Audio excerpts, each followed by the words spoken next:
برکت والا تب ہوتا ہے جب اس کے اندر حلال شامل ہوتا ہے۔ اب تو میرے بھائی رشوت کے مال کو لوگ چائے پانی کہنے لگ گئے، اب رشوت کے مال کو مٹھائی کہنے لگ گئے، اب رشوت کے مال کو لوگ جو ہے وہ کہنے لگ گئے یہ تو تحفہ ہے۔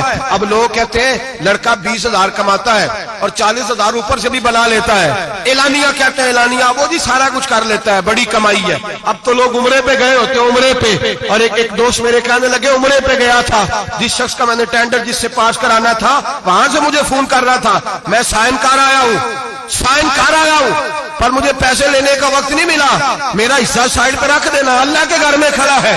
آج بھی کیتی جاندے ہو، نال لو بھی پیتی جاندے ہو، کھا کے مال یتیماں دا پیج مسیتی جاندے ہو، پھٹ دلاں دے سیندے نہیں، ٹوپیاں سیتی جاندے ہو، نفس تے چھری پھیر دے نہیں، دمبے کیتی جاندے ہو، فرض پلائی بیٹھے ہو تے نفلہ نیتی جاندے ہو، دسو تے سی بلے نوے کی کچھ کیتی جاندے ہو۔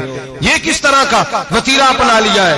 50 لاکھ حرام کا کمایا اور اس میں سے 10 لاکھ مسجد بھی دے دیا، کئی کروڑ حرام کا کمایا اور اس میں سے 10-15 عمرے بھی کر لیے۔ پہلے دیکھ تو صحیح تیرا مال کیسا ہے۔ اعلانیہ گناہ، اعلانیہ رشوت چلتی ہے، اعلانیہ لوگ پیسے۔ ہمارے ملک کے اندر ایسے تاجر بھی پائے جاتے ہیں جو کہتے ہیں جی میں ٹی وی پہ بیٹھ کے کہتا ہوں میں رشوت دیتا ہوں، رشوت لی جاتی ہے، میں چھوٹے سے لے کر بڑے تک کو دیتا ہوں، یہاں چھوٹے مجرم بند ہیں، بڑے آزاد ہیں۔ خدا را ڈرو، جب اتنے اعلانیہ رب کریم کی نافرمانی ہوتی ہے پھر اللہ کے غضب کو آواز ہوتی ہے، پھر رب کریم جلال میں آتا ہے، پھر بستیاں اجڑتی ہیں۔ اللہ فرماتا ہے ومن اعرض عن ذکری فإن له معیشۃ ضنکا، اگر تو میرے ذکر سے منہ پھیرے گا میں تیری زندگی تیرے لیے تنگ کر دوں گا، میں تنگ کر دوں گا، سارا کچھ ہونے کے باوجود تو دکھی رہے گا، ہر چیز تیرے پاس ہوگی تو اذیت میں رہے گا۔ فإن له معیشۃ ضنکا، میں تیری زندگی تنگ کر دوں گا۔ ونحشرہ یوم القیامۃ اعمی، قیامت کے دن میں تجھے اندھا کر کے اٹھاؤں گا۔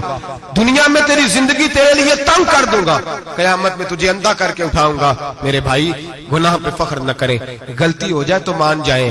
میرے نبی پاک نے فرمایا میرا رب تو پابندی نہیں لگاتا، بنی اسرائیل پر پابندی تھی، خاص جگہ پہ آئیں گے تو معافی ملے گی، جب تو بھول جائے تو دل میں شرمندگی محسوس کیا کر اور وہیں بیٹھے بیٹھے توبہ کر لیا کر، اللہ وہیں بیٹھے بیٹھے تجھے معاف فرما دے گا، وہیں بیٹھے بیٹھے اللہ تجھے معاف کر دے گا۔